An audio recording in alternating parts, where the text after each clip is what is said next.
So let's help people get well. That's my mission. And if we can do it and we can document what we're doing, I think it'll be a beautiful model for other colleagues to be able to work in their communities. Welcome to Point of Relation with Thomas Hübl, a podcast that illuminates the path to collective healing at the intersection of science and mysticism. In his conversations with visionaries, innovators, artists, and healers, Thomas invites guests into a relational experience that allows inspiration and innovation to emerge. This is the Point of Relation.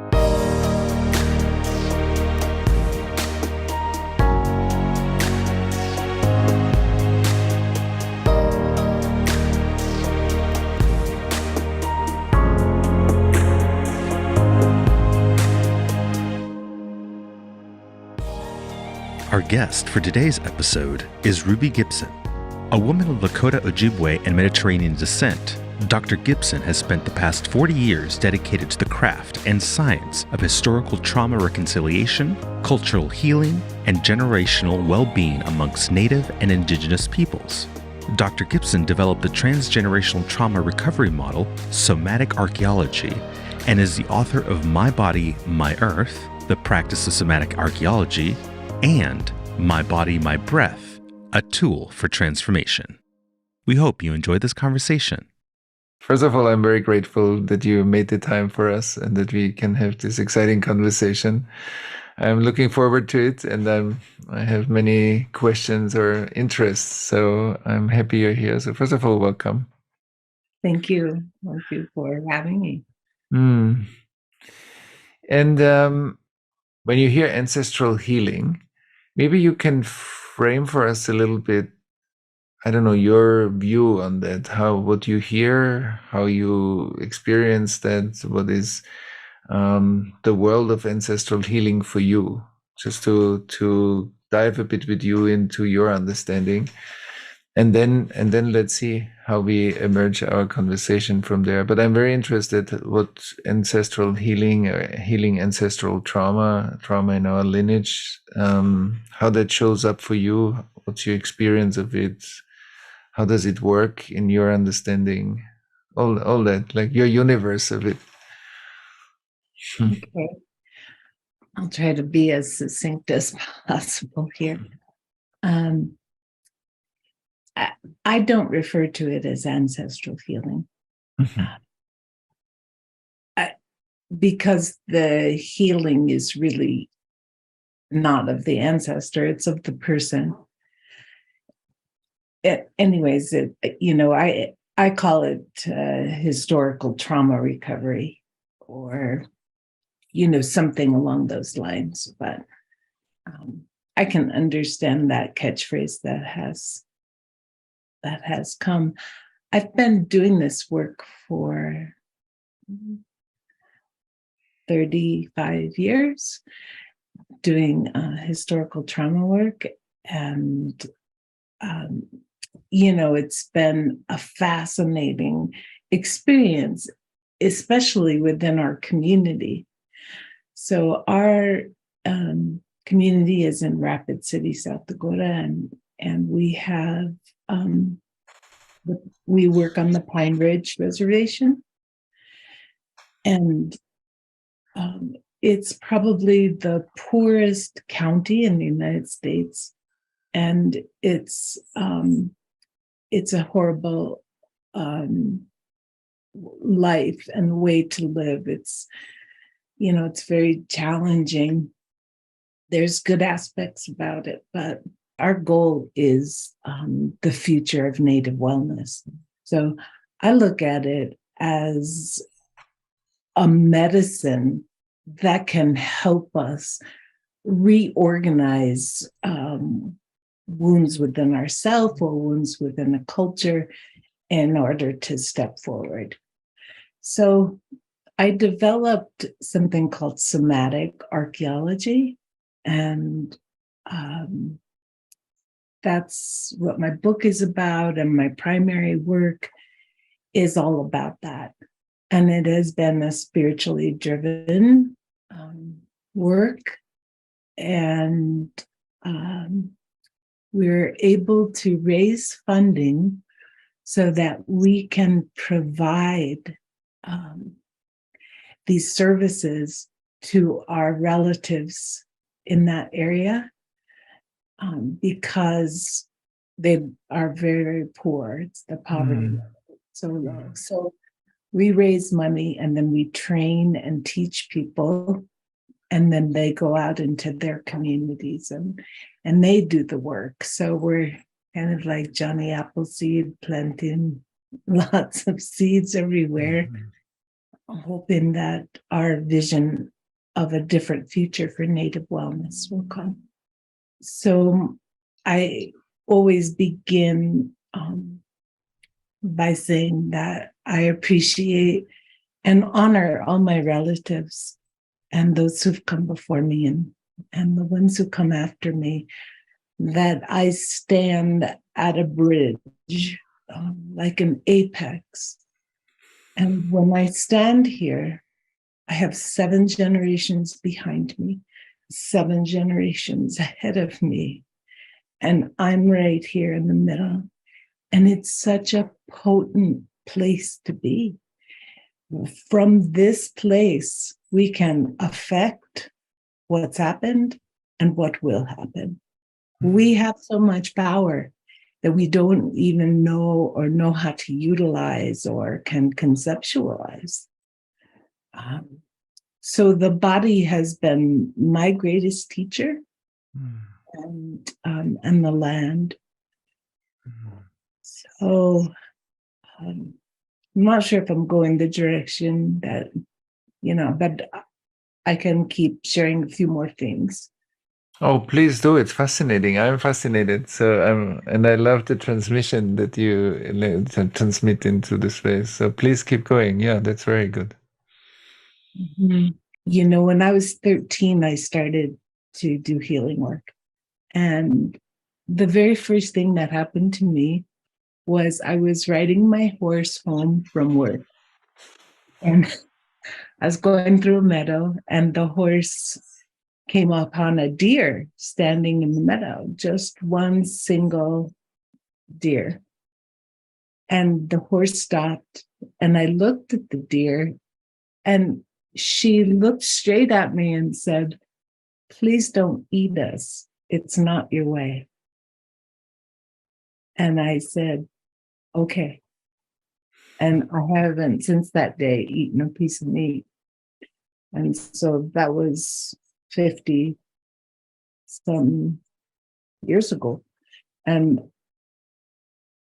my teachings began with the earth, began with coming into relationship with all 4 worlds: the mineral world, the plant world, animal world, and the human world. Because all are equal, all are important, all rely on each other for survival.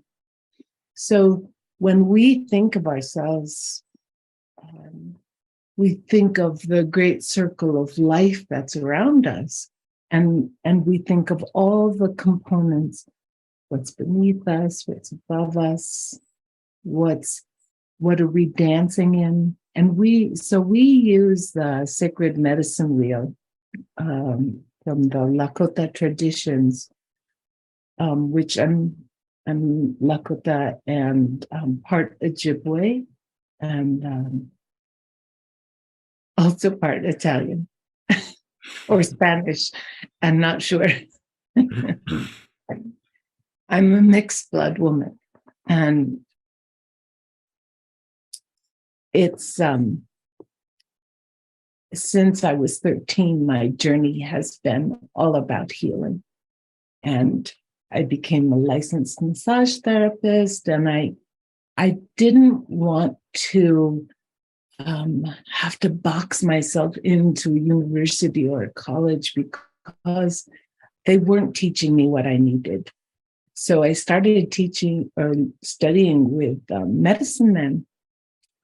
I studied in Australia with the Aboriginal people. I studied in Canada with First Nations. I studied Mexico with the Otomi. I've studied numerous tribes around the United States because I wanted to understand the medicine. And I was adopted by grandfather Frank Fulsgrove, who was the spiritual leader of the Olo and he was an amazing man. He's passed on now, but I became a adoptive parent for 6 or 8 of his great-grandchildren. And I spent a few years of my life just caring for the people, caring for the children. Mm-hmm. It was beautiful. It's a beautiful time, but all good things have a beginning and an end. So I had a drive inside of me. And I spent, maybe from the time I was 15 until I was 35, I meditated for 1 hour every day for 20 years. And it allowed me to deepen inside of my body, inside of my spirit, and I began to have conversations with the unseen world. I studied magic, shamanism, all sorts of things because I was hungry. I was so hungry. And I fed myself regularly. Like I got in some very challenging situations, but I was always taken care of. And one day, Thomas, I had this dream, and the dream was that I was driving to a sweat lodge ceremony, our NEP, our sacred ceremonies, and there was a grandmother next to me, and there was a medicine man in the back seat with his dog. And we were driving. The grandmother said, granddaughter, turn here. I said, no, grandmother, I know where I'm going. I kept going, granddaughter, I really think you should turn. And I said, oh, no, we're late, and I know how to get there. Third time, granddaughter, you should turn. And I said, no, I'm almost there. And the next thing I know, the road turns to gravel and crosses a creek and goes up a hill. And there's this park up there with all these people lying on the sun and eating and things. And we stopped the car and I thought, well, this isn't the Anipi. Where are we? And I looked around and I didn't recognize anyone. And the medicine man got out of the car and the grandmother got out of the car and the police showed up and arrested the medicine man for having a dog in the park, and everything started getting chaotic. And I was standing there scratching my head, and I looked over at the grandmother and she winked at me. And she whispered in my ear, the moral of the story, granddaughter, is to always let the grandmothers drive. So in that way, I have a group of grandmothers, and they are a large group. And I'm not the center of it. It's a spiritual group that's out to heal the planet, people. It's like, like Mother Teresa. That's how they are. And they started guiding me. And as they guided me and opened doors, I was able to begin this nonprofit group and develop the work in a way. So like now we're researching and evaluating it, and I'm publishing papers on the work, which I never would have done before because I'm a real giveaway girl. My heart's for the people. So I give. Probably more than I should, but it's just who I am. So it allowed us to get some great funding. It's just kind of a long story, but in short, somatic archaeology was a vision. And in our tradition, we use a medicine wheel to track everything. The 4 stages of life, the protection. I mean, the medicine wheel is representative of the whole universe, the whole experience. And so I know if I can take a model and put it on the medicine wheel and it holds water, that it's good. And I had to do that with somatic archaeology.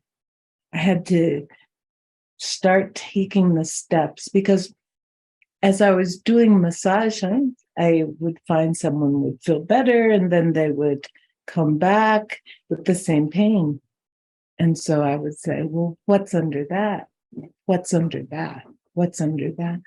And we began digging or excavating, and it happened quite naturally. And then it kept happening. And then I noticed people were getting really well, whether it was a physical symptom or emotional or spiritual. They were able to find this recovery. And so I started working on people and training people, but I hadn't reached that point where, yes, let's take this work into a community and let it flourish. And the grandmothers gave us the opportunity. I'm sorry. It's so beautiful. Yeah. Yeah. The grandmothers gave us the opportunity to have some unlimited funding. And we've touched in the past 8 years millions of lives. And so, when you come to a point in life and you just feel like you're 100% ready, that there's nothing in your way, that's what happened. I had done enough of my own work, my own recovery work, that I was like completely there. And the work just started moving through me and articulating. So I watched your presentation the other day on that you gave this weekend, or something. I watched the video, and I really enjoyed listening to you talk, because that passion for cultural trauma healing is really what's in my heart. And how do we rebuild, those wounds? And how do we rebuild the people? How do we remember without wanting to be unconscious? It's like a fine line. And it's that way with our people. I'm sure it's that way there as well. We have a lot of communities of people who have been taken over or controlled, or, the conquistadors did some pretty big damage for our people.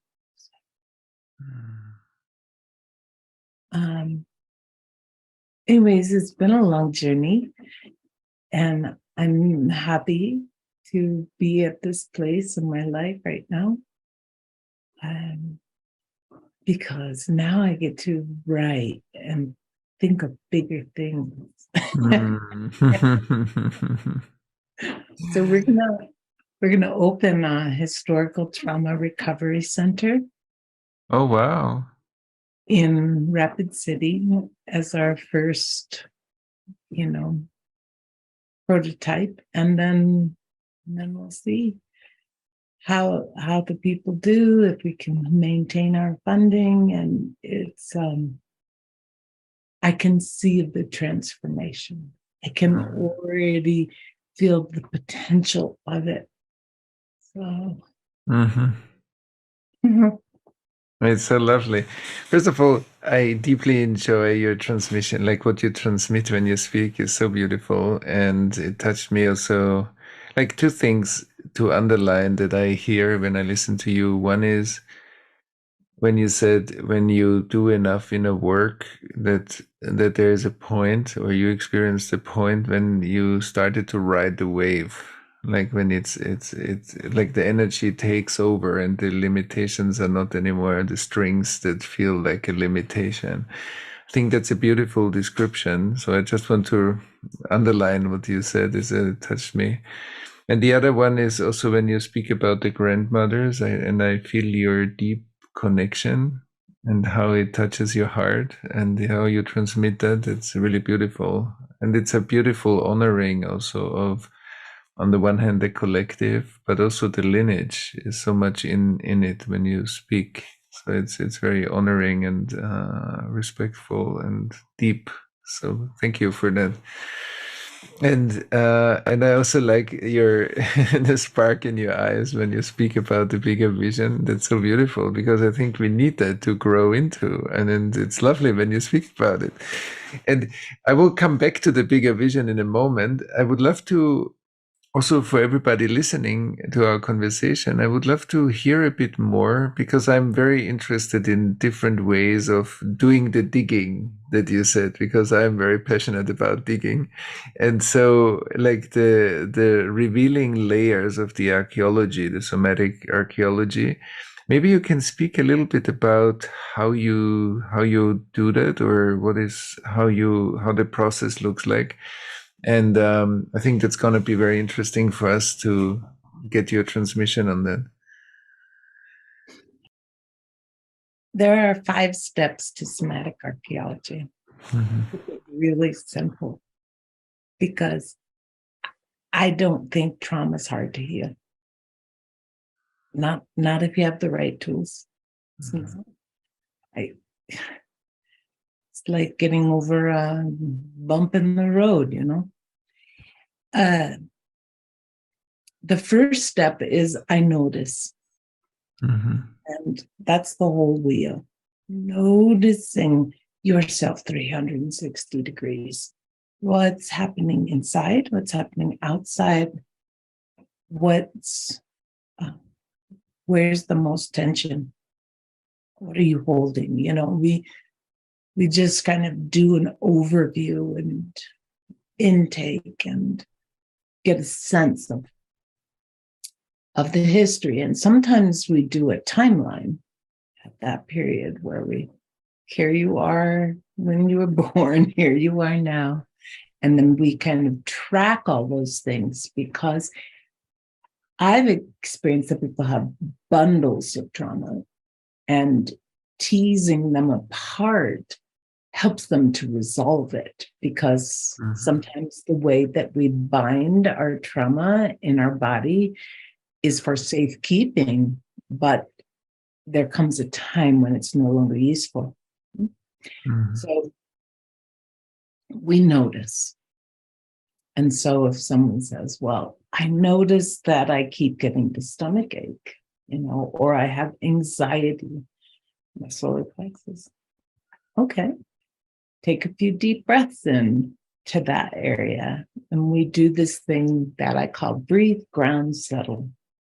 So we breathe in, exhale down, settle in our bones.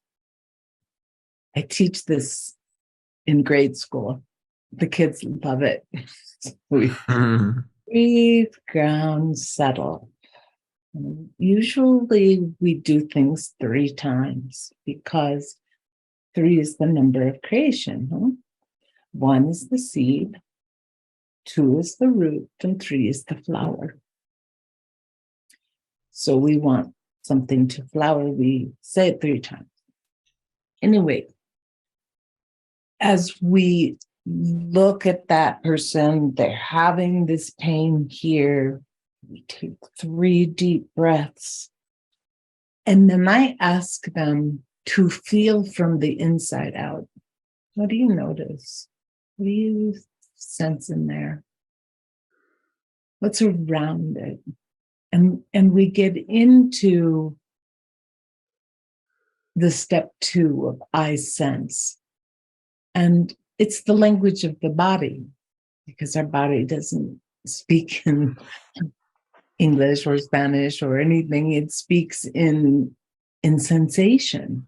And so being able to decipher sensation is part of the learning and part of their own awareness of themselves, of how they're managing. So we sense, we find that place. And it can be dense, it can be solid, it can be in the egg shape, it can be, our body comes up with so many beautiful ways of managing things that, you just got to listen. And your body will show you once you take the time and you slow down, come out of your head into your skin, and we start to feel from the inside out. And what emerges is a bit of a story. Oh, well, I might ask questions like, when was the first time you felt that? Or anyone else in your family have that same experience? We track to see if it's a familial situation, if it's individual, simply based on sensation. And it's only important because you're going from I notice to I sense to I feel. So we start in the center of the wheel. I notice, go to the west, I sense. We go to the south, I feel. And that's the place of emotion. It can be tears, laughter, shaking, some kind of movement occurs. And those 3 steps are probably the most important. I notice, I sense, and then letting whatever they're sensing make its way through. It emerges. From that point, we go to the north of the wheel, which is I interpret. So it's like a bottom-up neurophysiological process, which is what a lot of somatic therapies currently work with. I grew up near Boulder, Colorado, and that's where Peter Levine lived. We were friends, and we were both developing. He was developing somatic experiencing while I was developing somatic archaeology. There was like a seedbed here of all sorts of people who began coming up with these ideas, and they were all based on that same principle.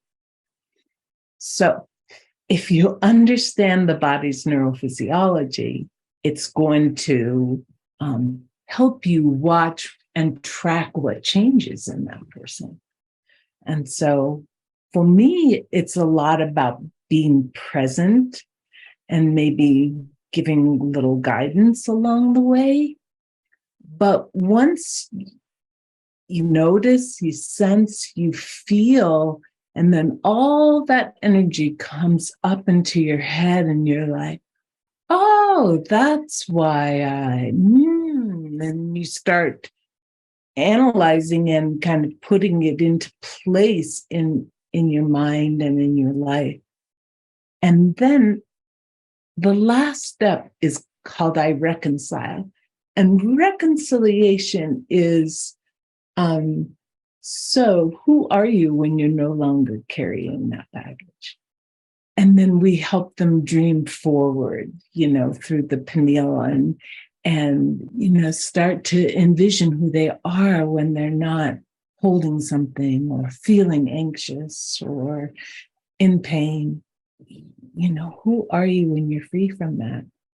And then we work until we do a session and come back once a week.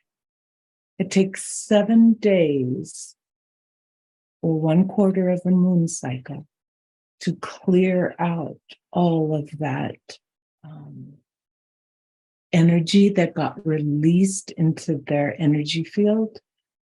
And then it takes 7 days for it to purge through. So we come back 7 days later and do it again. Very beautiful description. Thank you for being so precise and really guiding it. It's very easy to get, especially when you feel it in the body, how you speak about it. That's very beautiful. And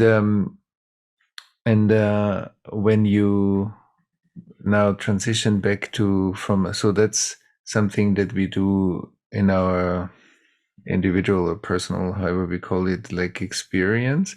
If we translate that to maybe the cultural application of it, how can we think of somatic archaeology in the archaeology of a society or a community or a group?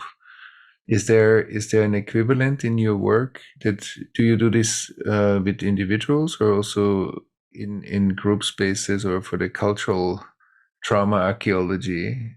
Is this working every time through the individual? Of course it works through the individual, but is there anything about the collective space that is true too in that sense? Maybe you can speak a bit to your understanding here, how the cultural traumatization gets affected or can be worked on.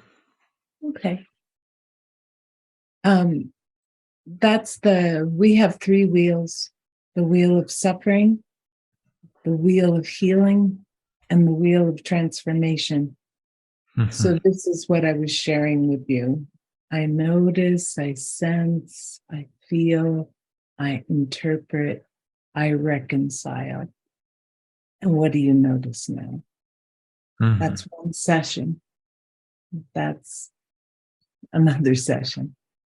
Mm-hmm.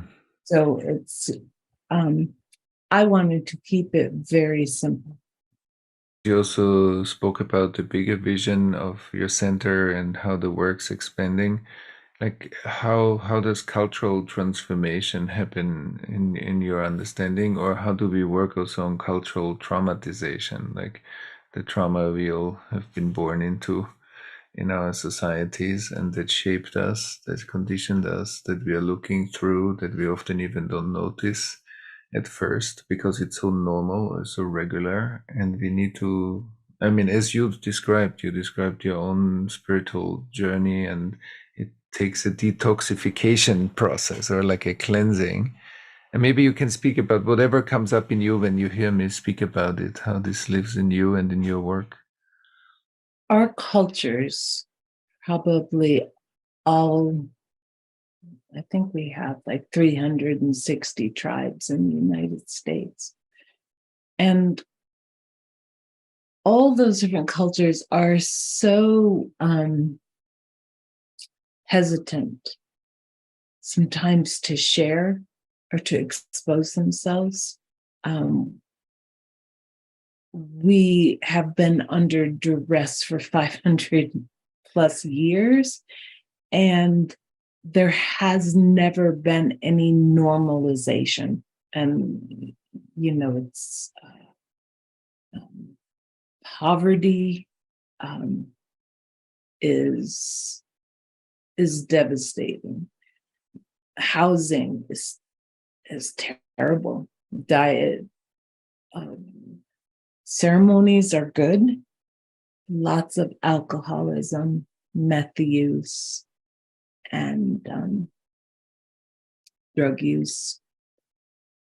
They banned alcohol on the reservation, but people still drink, and they approved marijuana. So you have this big state, Republican state of South Dakota, and then we have these reservations that are, their own culture, community lands, and it's it can be very isolating, but it can also create a boundary of safety for the people to be around their people. Because if you're native, people know and they connect with you.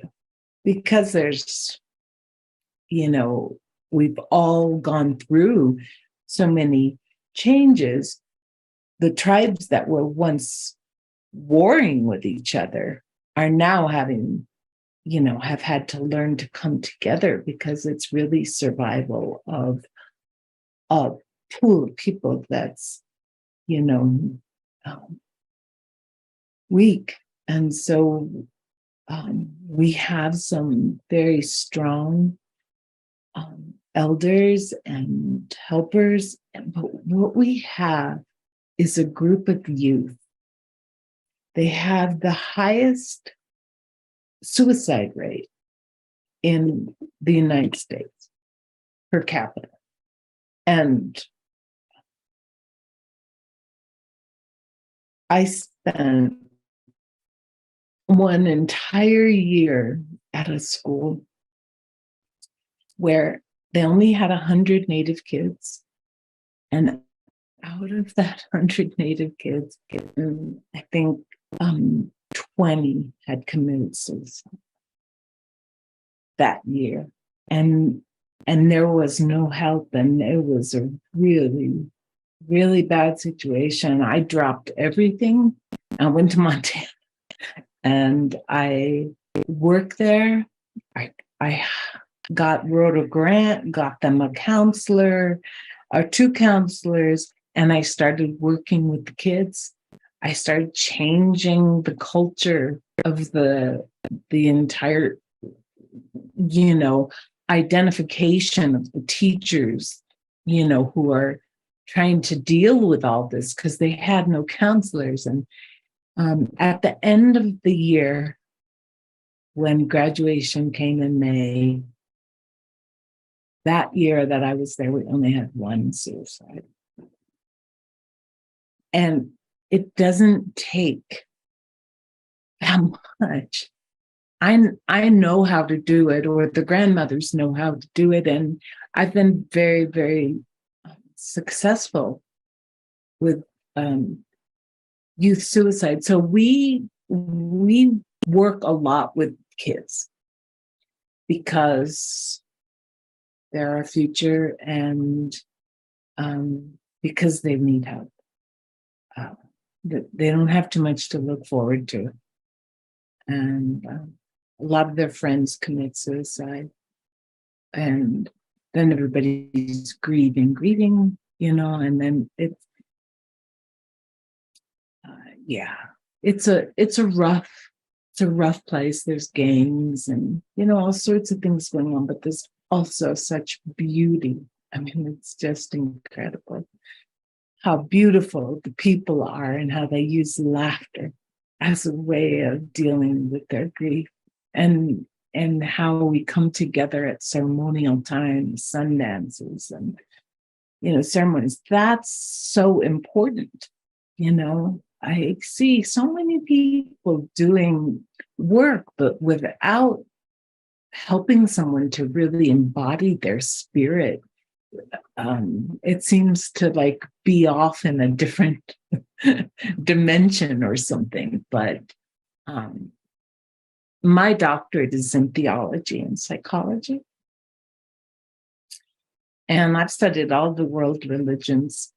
And what we as Native American people have in our culture is that really, really strong spiritual connection to our ancestors, to our lands, and to the people. So I feel in our community, we're not even allowed to build the Indian Center, even though it's the home. It's where it's the Black Hills of South Dakota, you know, it's the birthland. It's the place the people emerged from the earth in. And it's so Republican, and the governor wants to take all Indian history out of history books. State. I mean, it's just, you know, we're dealing with racism. So have to be so bold, you know, and I think it's time. I think it's just time to say, all right, you know, Indian health services run by government is not very effective. So let's help people get well. And that's my mission. And if we can do it and we can document what we're doing, I think it'll be a beautiful model for, you know, other colleagues to be able to work in their communities. So, you know, it's a little bit precarious. I feel pretty bold making these statements, but my heart and my vision and these grandmothers will not let me rest until we do this. Yeah, I can totally feel that when you say it. Right. And so first of all, it touches me very much, and I'm also really sorry to hear like some of the things that are going on, or the suppression and the racism that's happening, and I'm wondering also, because to me it always feels like such a challenge also how to do trauma healing when ongoing trauma is happening the whole time. Basically, there's no rest, kind of, so that we can recover in a kind of very safe space, because the cause that caused it stopped. So that's not happening. So I'm wondering how, like, what are ways to do like that kind of inner healing work that basically opens us up and reconnects us, to do that while permanently there's racism or re-traumatization happening. And can you speak a bit to that?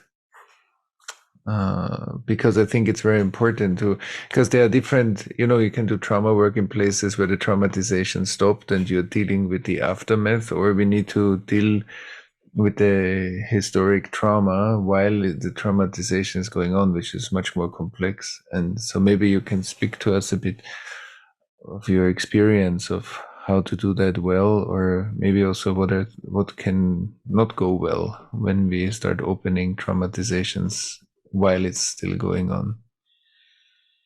Yeah, I think it's probably pretty different from culture to culture.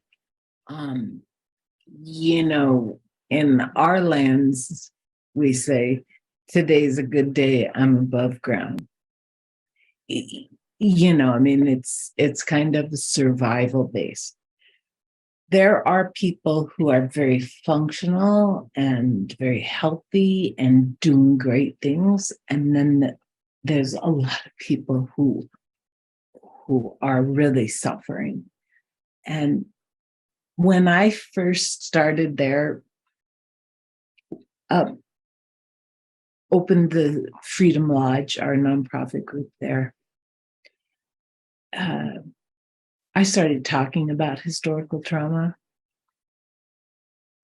people just sat there and looked at me. They didn't even know what to say. Or people would say, there's no such thing as historical trauma. Or, who are you?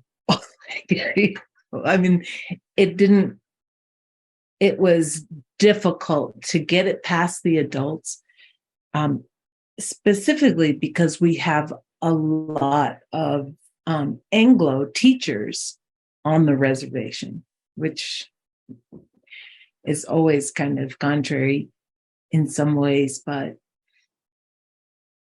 people are slowly repairing themselves and their lives.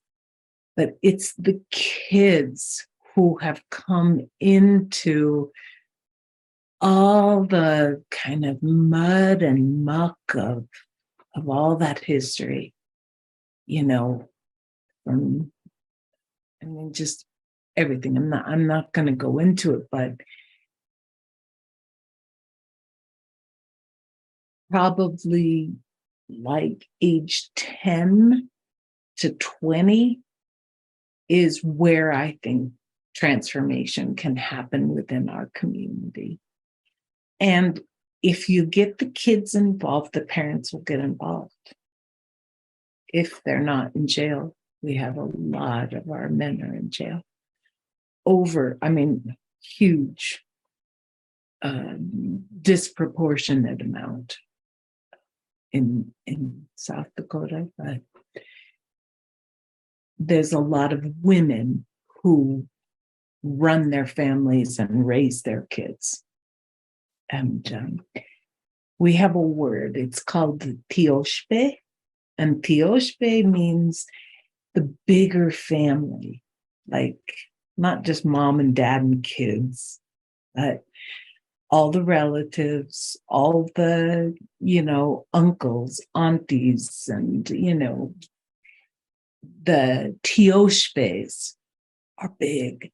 And when that information, when someone improves or changes, there can be a really good kind of response from the community.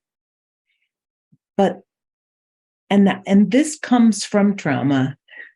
What happens is it's like lobsters in a bucket.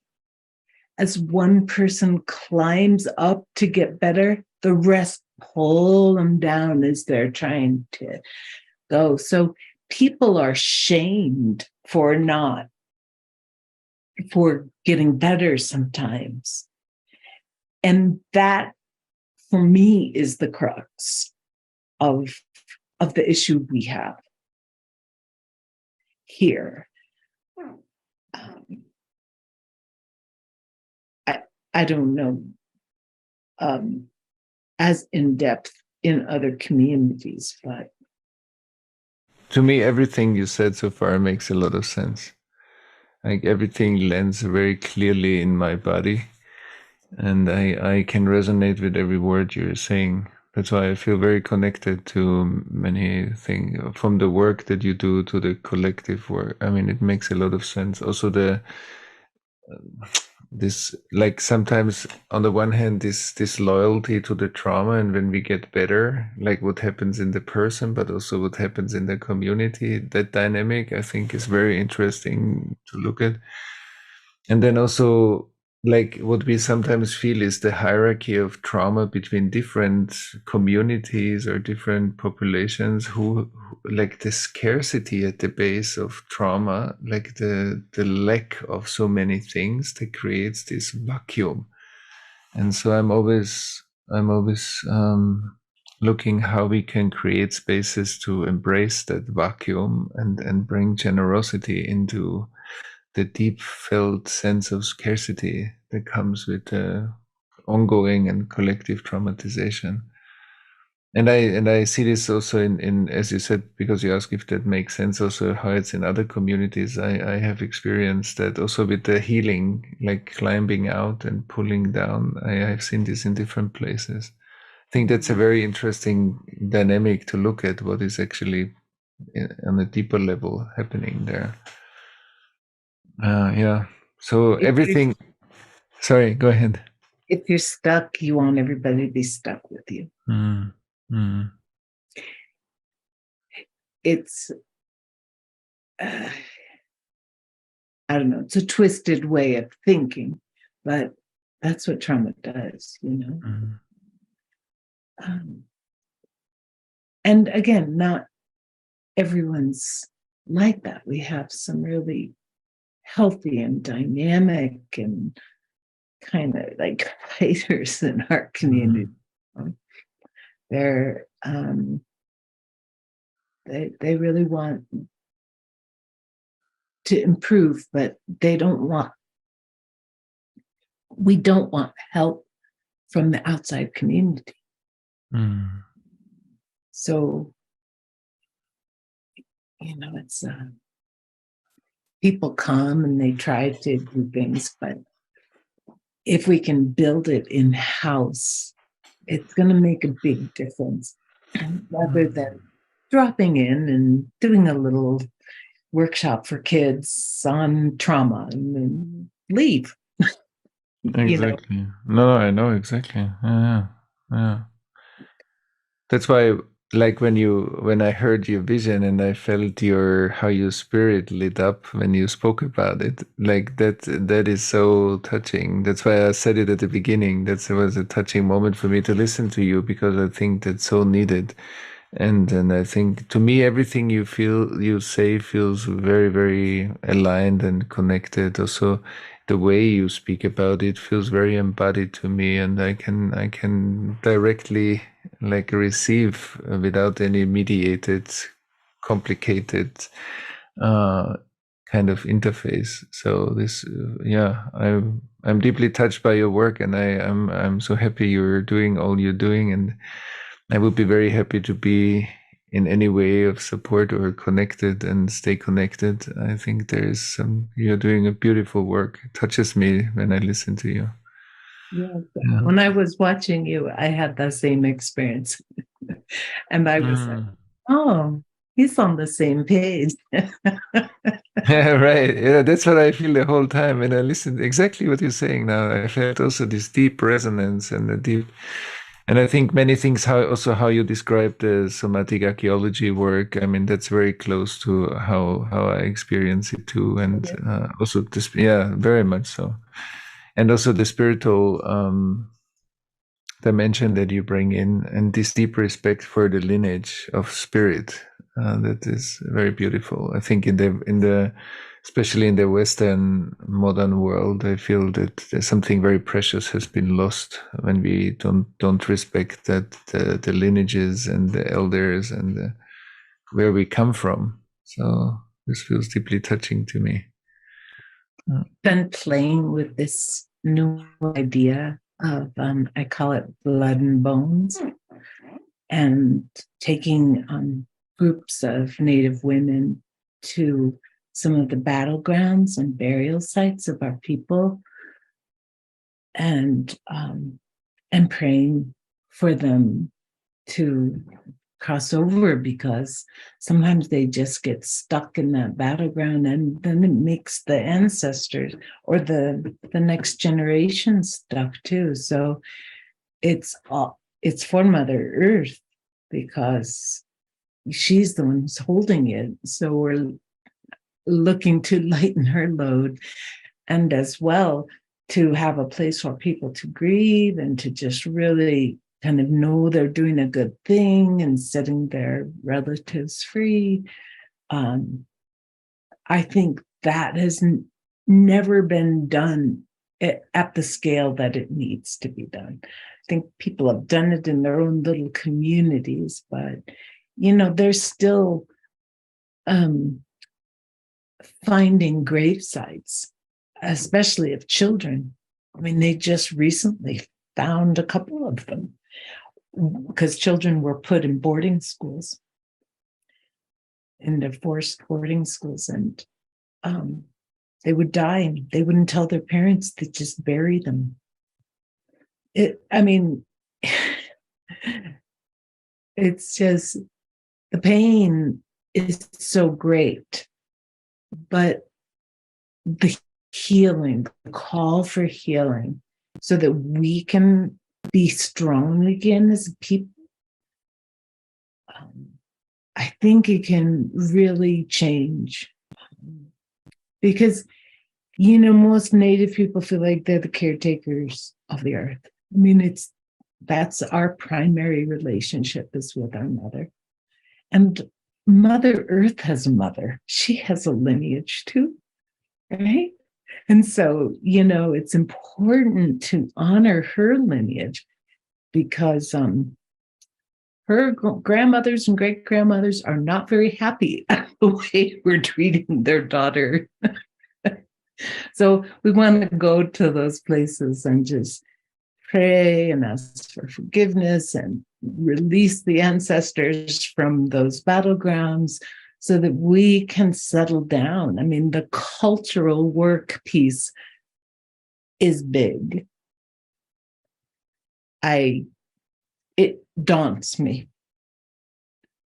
And that's why I'll do it. You know what I mean? It's like a challenge, huh? That's right. That's right.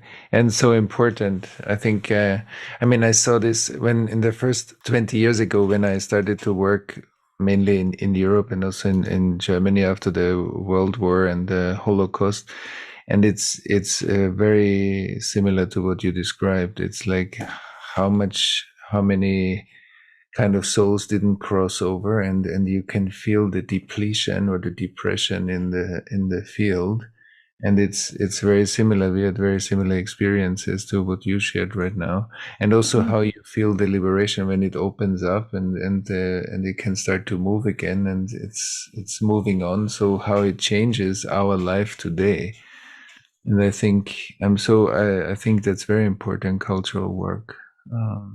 Yeah.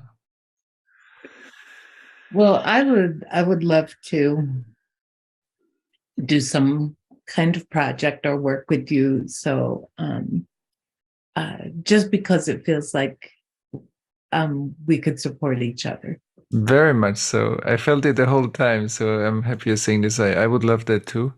And maybe we stay connected and see what are ideas that are coming up for us. If you have ideas, I will write to you, and then we see what feels right. But there's such a strong resonance. There's for sure something that can be born through us. Yeah. Thank you so much. This was very deep, very close. It touched me. It was very profound to listen to you. So thank you. Thanks for listening to Point of Relation with Thomas Hübl. Stay connected and get updates about new episodes by visiting our website, pointofrelationpodcast.com, and by subscribing to the Thomas Hübl YouTube channel. If you enjoyed this video, please like it and share about us with your community on social media. Thank you. We appreciate your support.